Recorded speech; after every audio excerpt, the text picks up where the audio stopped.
Este episódio é oferecido pela Scatec, melhorando nosso futuro, garantindo energia limpa e confiável a longo prazo. Oi, pessoal! Sejam bem-vindos a mais um episódio do MegaCast. Eu sou Camila Maia, jornalista da Megawatt, e o nosso episódio de hoje, dessa temporada especial com a Scatec, conta com duas convidadas diretamente envolvidas com as altas lideranças do G20 e do B20, que é o Fórum das Empresas do G20. A gente vai explicar melhor daqui a pouco. Eu conversei com a Constanza Negri Biasucci, que é gerente de Comércio e Integração Internacional da CNI e Sherpa do B20, e com a Raquel Araújo, que é Head de Marketing e Comunicação da Scatec. E elas compartilharam conosco reflexões importantes sobre o papel das empresas na discussão da transição energética e as recomendações do setor privado para influenciar as políticas globais. Espero que aproveitem. Oi, Raquel. Oi, Constanza. Obrigada por estarem aqui em mais um episódio do MegaCast.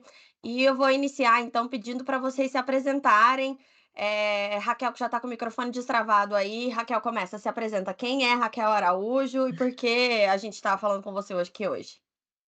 Muito obrigada, Camila. Um prazer estar aqui hoje com vocês.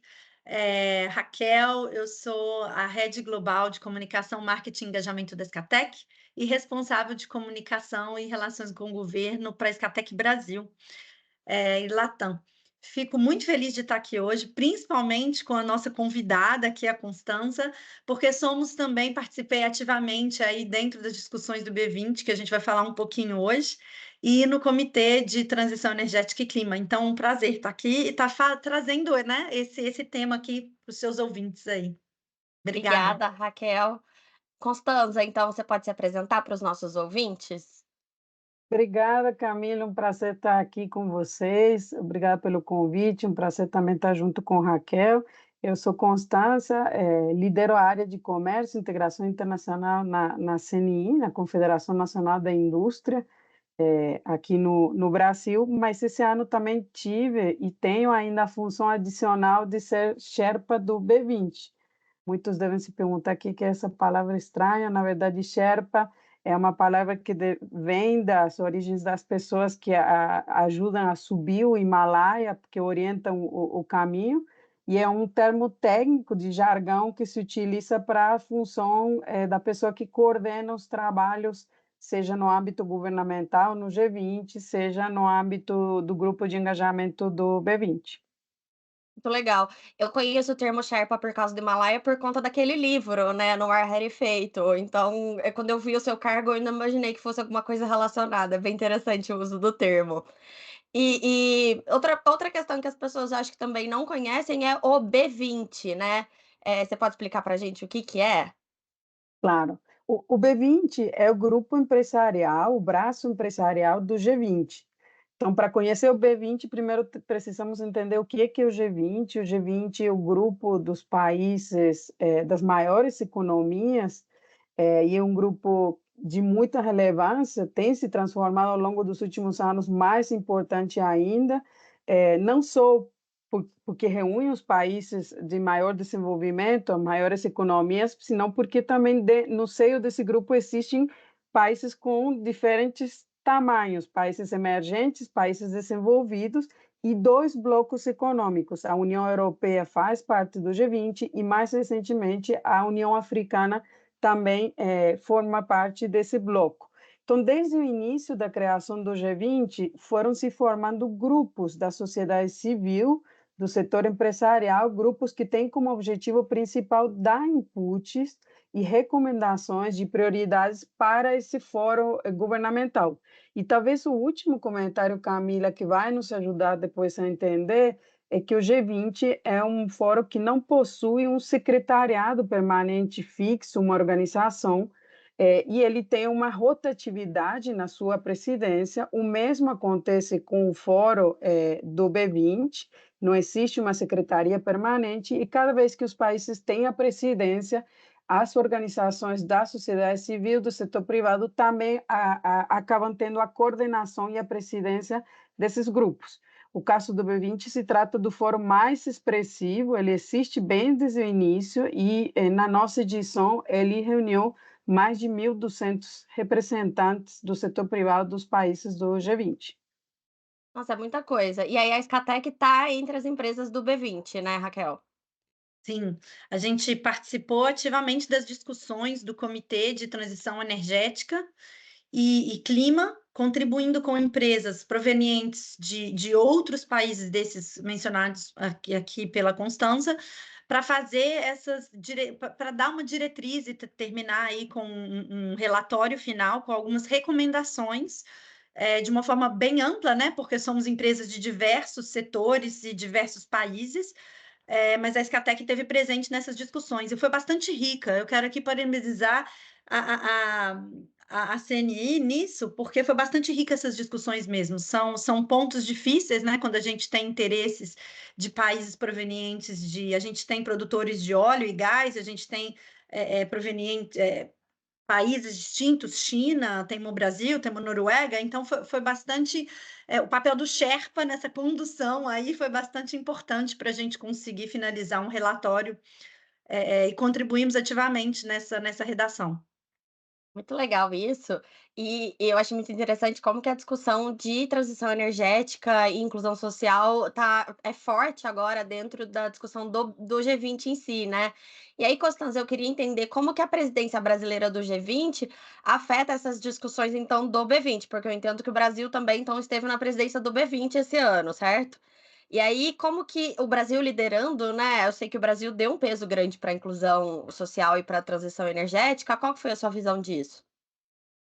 Olha, o primeiro ponto é que os temas de energia e mudança climática, ao longo dos últimos anos, eles foram tomando uma relevância maior no âmbito do G20, nas discussões, e do B20 também por consequência. É importante lembrar que a gente está falando de um âmbito de discussão global, que ele se torna muito importante, porque a gente está endereçando e está falando de problemáticas globais. A questão da transição energética, da mudança climática, o enfrentamento à mudança climática, são problemas que são muito relevantes para os nossos países, mas que a gente sabe e reconhece que eles precisam de uma ação, de uma cooperação global. E aí que reside essa grande relevância dos fóruns como o G20 e as contribuições no B20. Então, na nossa presidência, o tema continuou, obviamente, na pauta, mas ele teve uma relevância maior. E eu diria, por um lado, pela própria, vamos dizer assim, prioridade e potencial liderança que o Brasil tem nessa agenda, e, em segundo lugar, pelos grandes desafios que vêm só se piorando do ponto de vista do contexto global em relação à mudança climática. Então, na nossa presidência do B20, assim como na do G20, houve uma grande sinergia de que uma das prioridades dos grupos é a questão da transição energética justa, e essa palavra ela é muito importante, e das medidas para enfrentamento da mudança climática. Então, no nosso grupo, nós, em primeiro lugar, estabelecemos uma lista do que nós chamamos princípios orientadores. Esses princípios orientadores, que são 5, entre um deles, um é relacionado à transição energética justa, líquida, zero. A segunda questão é que estabelecemos uma governança de grupos, e entre esses grupos, um grupo específico dedicado à transição energética e clima, que é o que a Raquel mencionava, e no qual nós contamos com muitas contribuições da Escatec, e de mais de 200 representantes, foi o grupo maior do ponto de vista do B20, para fazer essas recomendações e prioridades de uma maneira consensual, porque aqui reside também um dos grandes desafios. Não se trata de replicar o que são as prioridades de um país no âmbito global, senão de buscar formas de olhar de maneira integrada, com uma dimensão global para essa agenda e consensuar recomendações.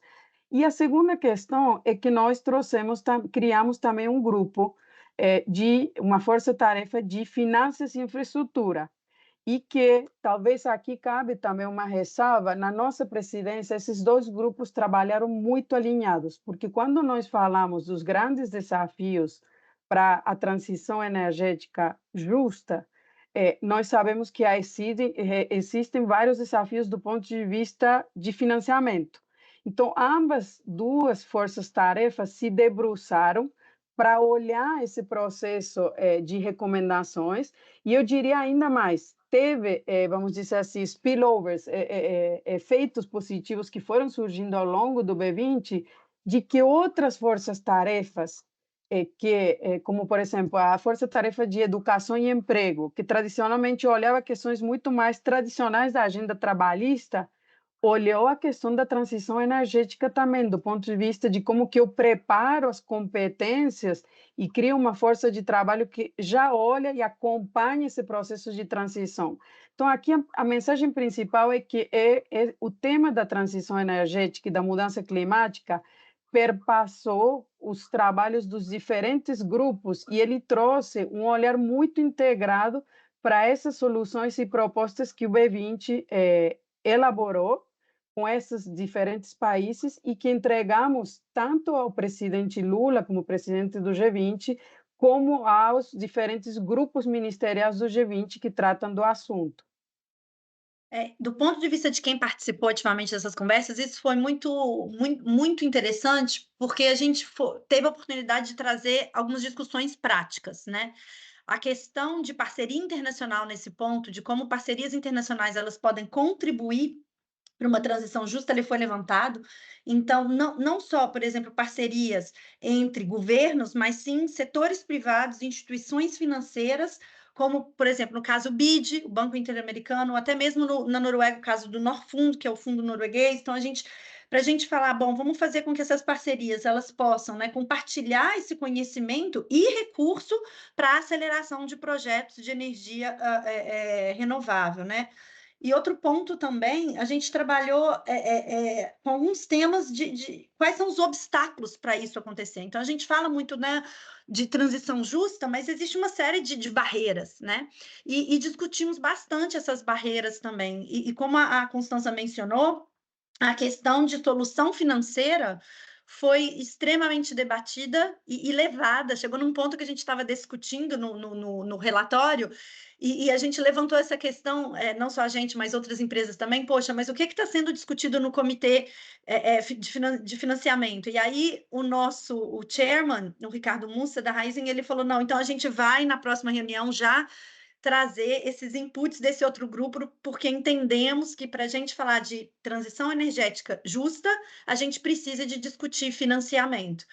E um outro ponto que foi interessante real é na questão de barreiras até de tecnologia e de infraestrutura, onde que também precisamos de financiamento, né? Nas discussões recentes do setor, onde que a gente fala de curtailment e por aí vai, e necessidade de investimento em infraestrutura de energia limpa, o financiamento é essencial. Então, foi muito interessante. E aí, Camila, eu acho que é exatamente isso que a Raquel trouxe. Eu acho que aqui o ponto relevante é que nós sabemos que, se a gente olha o contexto atual, mesmo os países cumprindo suas metas em relação à diminuição de gases de efeito estufa, isso talvez não seja possível para resolver os grandes problemas que a gente tem do ponto de vista de aquecimento. Então, aí, isso trouxe esse pano de fundo, ele guiou e norteou para que essas discussões refletissem as diferenças de capacidade tecnológicas, industriais, de ecossistemas naturais que os países nesse grupo têm, mas que não se perdesse a ambição do ponto de vista das propostas que foram feitas e que já são públicas. E aí, ó, um parênteses, convido todo mundo a dar uma olhada no site do B20, mas manter esse equilíbrio entre essa questão e essas propostas, elas todas foram criadas já com seus indicadores de desempenho para que isso possa ser monitorado ao longo dos próximos meses, anos.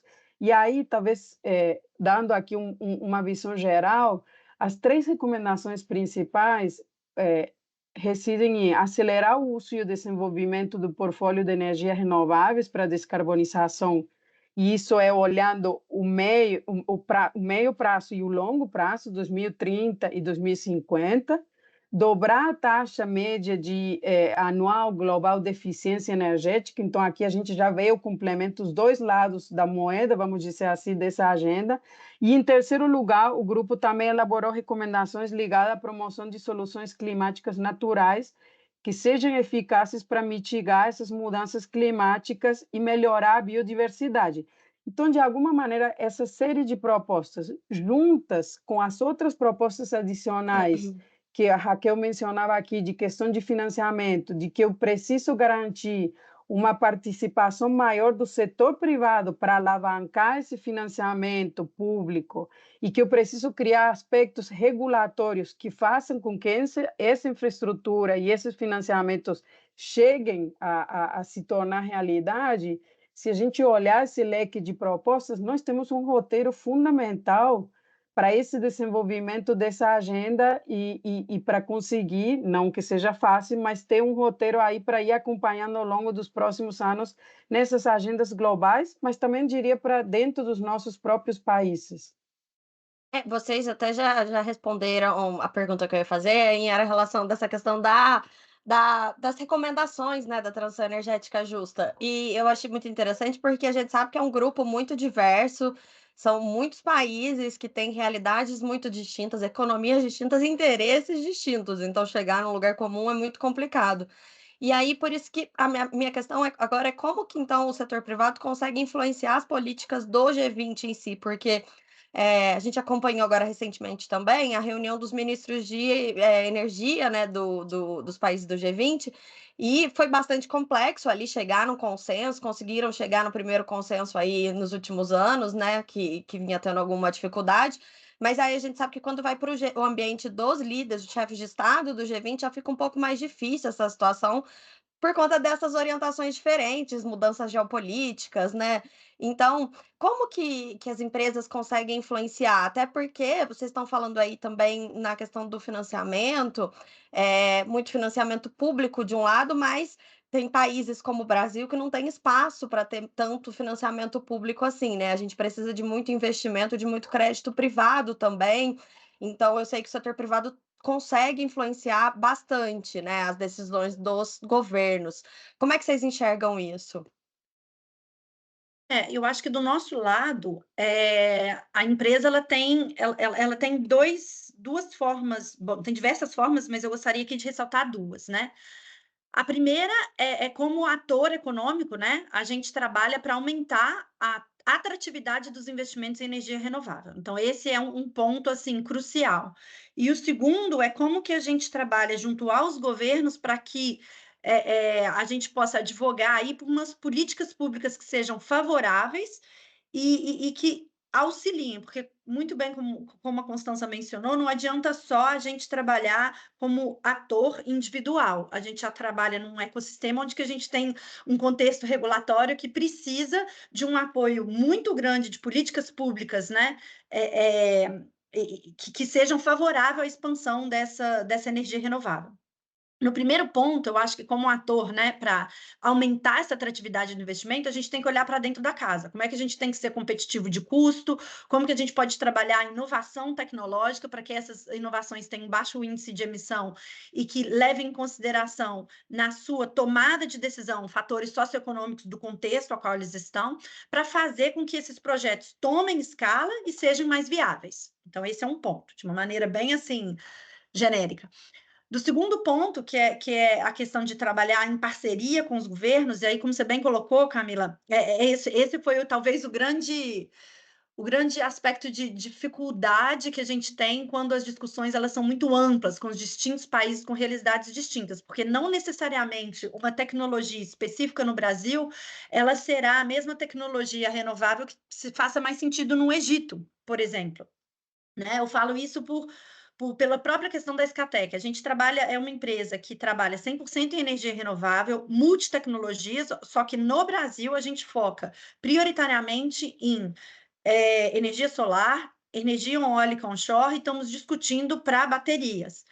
No Egito, por exemplo, temos energia solar, mas a gente entende a capacidade gigantesca do Egito em produção de hidrogênio. Então, estamos construindo o que vai ser a maior planta de hidrogênio no Oriente Médio. Agora. E estamos olhando, por exemplo, na maior fábrica de bateria do mundo hoje existente, é nossa e fica na África do Sul. Eu estou querendo dar esses exemplos para mostrar que o trabalho com os governos na questão de incentivo, de qual tecnologia faz mais sentido, de políticas favoráveis, ele nunca vai ser uma receita de bolo para todos. A gente tem que olhar e trabalhar em conjunto para entender qual é a atratividade daquele mercado local, o que é economicamente viável, né, para aquela realidade socioeconômica, e trabalhar em conjunto com esses atores. Agora, de fato, em conjunto, eu quero colocar aqui em evidência, porque é muito importante para uma empresa que em qualquer lugar do mundo onde que ela vai operar, que a gente tenha políticas públicas que apoiam, né, essa expansão favorável de energia renovável, senão a gente nunca vai conseguir aí a nossa meta, que é bem ambiciosa, né? A gente tem uma meta de global, foi um relatório, saiu no relatório emitido agora pelo B20, que a gente precisa investir de 5 a 8,5 trilhões de dólares anuais até 2030 para alcançar os ODS da ONU com foco, né, em infraestrutura verde. Então, esse juntos aí é muito importante a gente reiterar. Em primeiro lugar, eu acho que é importante ter uma visão realista de que esse é o início de uma grande possibilidade de trazer soluções. Isso aqui se trata de ações muito complexas que requerem colaboração, mas nós, como B20, começamos também com algumas abordagens diferentes de uma advocacy, então, de um trabalho entre B20 e G20 muito próximo. Nos preocupava que, em algumas edições anteriores, essas duas frentes elas se encontravam no final do ano. Então, nós fizemos questão de que o nosso processo, desde o início, iniciasse um diálogo descentralizado das diferentes forças-tarefas com os diferentes grupos do G20, coordenados pelos diferentes pastas aqui do governo, para já ir dialogando sobre quais eram as prioridades. Mesmo que nós não tivéssemos as recomendações finalizadas, nós já sabíamos onde que tínhamos grandes sinergias. Então, eu considero que essa é uma grande diferença. A outra questão é de que as nossas propostas, elas trouxessem uma linguagem menos teórica, acadêmica e muito mais orientada à ação, com indicadores de desempenho. E é importante reconhecer que essas recomendações nossas, elas também olham ações que precisam ser feitas pelo próprio setor privado. Então, aqui tem recomendações que são endereçadas especificamente para o governo, mas outras que dependem de uma ação do setor privado. E, em segundo lugar, a gente está agora, obviamente, o G20 ainda não acabou, nós estamos aguardando a cúpula para poder ter acesso às declarações, mas nós já estamos na análise das diferentes declarações dessas reuniões ministeriais e já conseguimos identificar que várias das nossas recomendações, então, no caso de financiamento com maior eficiência no financiamento público e de um alavancamento do financiamento privado, já fazem parte das declarações ministeriais do G20, especificamente das mais recentes na área de energia. Mas é claro que a gente está ciente de que isso é o início de uma tarefa que ela precisa de uma continuidade e de muita cooperação entre os governos e o setor privado, como a Raquel bem colocou aqui. E eu queria entender também, assim, do ponto de vista de vocês, qual que é qual o peso do Brasil nessa liderança? Do nosso ponto de vista, eu acho que o Brasil ele foi fundamental, assim, conversando muito nas interações que a gente teve com o próprio governo norueguês, que foi convidado, né, a pedido do governo brasileiro a participar das reuniões como país convidado das discussões do G20, foi crucial essa liderança que não só buscava, né, consolidar, e aí a minha visão, tá? Essa liderança ela busca também consolidar, né, o próprio Brasil como modelo de economia verde, então isso é por um lado, sim, mas também com e eu escutei isso foi de um participante do governo norueguês que falou esse papel muito mais conciliador do Brasil, que não poderia deixar de reiterar. Que o Brasil conseguiu colocar de uma forma muito colocando os exemplos, né, da matriz energética brasileira, e aí eu falo, obviamente, nas nossas discussões de uma transição, comitê de transição energética, mas falou que esse papel de liderança ele foi essencial para a gente conseguir fazer esses diálogos, como a Constança falou, não só mais fluidos entre países de realidade diferente, mas também mais fluidos intersetorialmente. Então, isso a gente viveu dentro do nosso comitê. Isso foi muito interessante de ver o Brasil tendo um certo, né, protagonismo e elevando também para essas nossas discussões a questão de inclusão social dentro de um cenário de transição energética.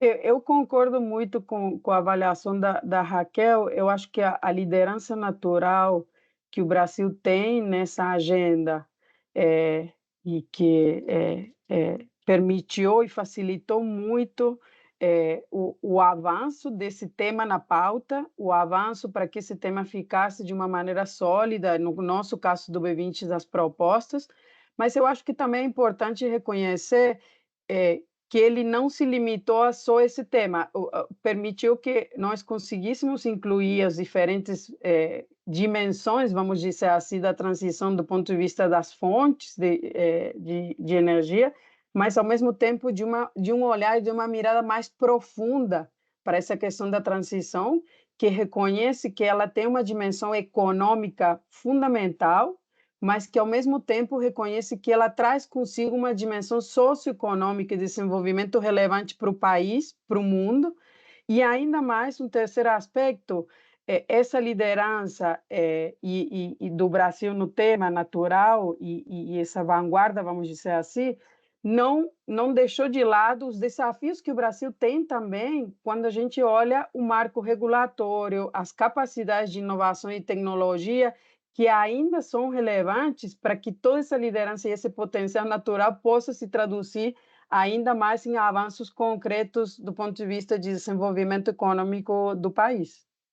Esse é um ponto super relevante, né? Óbvio, a gente fala do potencial brasileiro, já é um país que já mostra para o mundo, né, que é um país já muito mais avançado em energia renovável do que outros países, em termos de matriz, tanto energética quanto elétrica.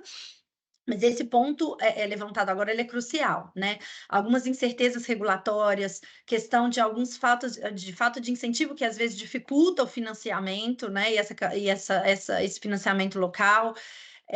A questão hoje que o setor está debatendo muito da questão, né, de necessidade de investimento na infraestrutura da rede elétrica para a gente atualizar aí uma integração mais eficiente da fonte renovável na matriz. Então, tudo isso demanda mais investimento e tanto de financeiro quanto humano do governo, né? Então, é um ponto relevante também. Isso eu não diria essencial. Eu fico imaginando que as agendas precisam convergir muito, porque, no fim das contas, os governos precisam das empresas, né, para investirem, né, para gerarem renda, enfim, não tem como as coisas andarem só com a vontade dos governos sem essa convergência com o B20. E aí eu quero ir agora então para a questão das iniciativas, assim, né, no caso de inovação e sustentabilidade. Raquel, você mencionou que vocês, falaram muito sobre isso ali, né, que para a Escatec isso é muito importante. Eu sei porque eu acompanho bastante a Escatec. O que que você acha, assim, qual que é a sua visão a partir de tudo isso que foi discutido, como que as empresas, então, podem fazer esse equilíbrio de inovação, sustentabilidade, ampliar o acesso às tecnologias renováveis, e como que isso pode convergir com a agenda do B20? É, eu acho essa pergunta genial, porque se eu tivesse ela na ponta da língua, assim, eu acho que eu resolveria todo o problema das discussões do grupo, né, interno. Então a pergunta É um foi resumo bem feito do que vocês discutiram aí. exatamente. Eu acho que o que que ficou, assim, se a gente pudesse trazer alguns pontos chaves, né, e eu já mencionei, mas, assim, recapitulando, eu acho que parceria internacional foi levantado, colaboração entre empresa, entre governo e instituição financeira. Isso é um ponto super relevante. Como a gente falou, a gente precisa de incluir parceria para financiar projeto de grande porte, né? Principalmente em países emergentes. Então, esse é um ponto que eu acho super relevante e aí super alinhado com a execução e o resultado final do B20.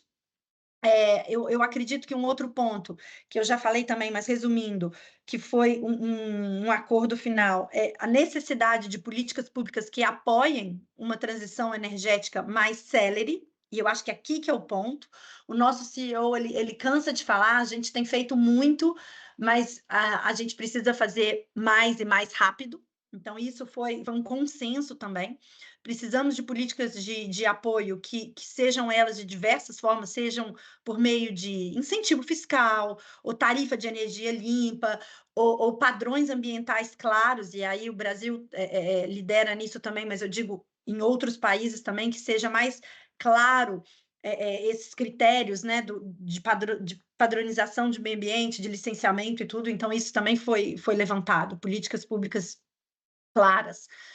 E um terceiro ponto final que eu gostaria de levantar é que, de fato, a gente, e isso foi levantado pelo G20 na presidência brasileira, que é a promoção de uma transição justa e inclusiva, né?